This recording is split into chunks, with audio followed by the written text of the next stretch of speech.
मान्छे र छेपारोले रङ्ग बदल्नमा एउटै फरक छ। छेपारो माहौल हेरेर रङ्ग बदल्छ अनि मान्छेहरू मौका देखेर। प्रेम गर्छु भनेर पन्छीलाई पिञ्जडामा राखेर कहाँ हुन्छ र प्रेम?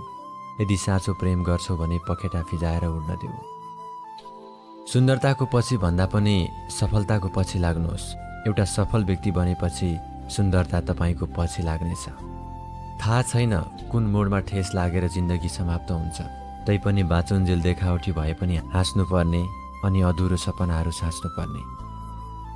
जब तलाउमा पानी भरिन्छ तब माछाले किरालाई खाने गर्छ। जब तलाउमा पानी सुकेर जान्छ तब त्यही माछालाई किराले खाने गर्छ।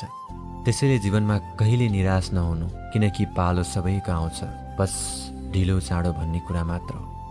सबैभन्दा प्यारो सम्बन्ध त आँखाको हुन्छ। सँगसँगै खुल्छन्, सँगसँगै बन्द हुन्छन्, त्यो पनि जिन्दगीभर एकअर्कालाई नभेटी नदेखी। सायद त्यो समयमा मैले तिम्रो मायाको प्रस्ताव नस्वीकारेको भए आज तिम्रो धोकाको पीडामा रुनुपर्ने थिएन होला।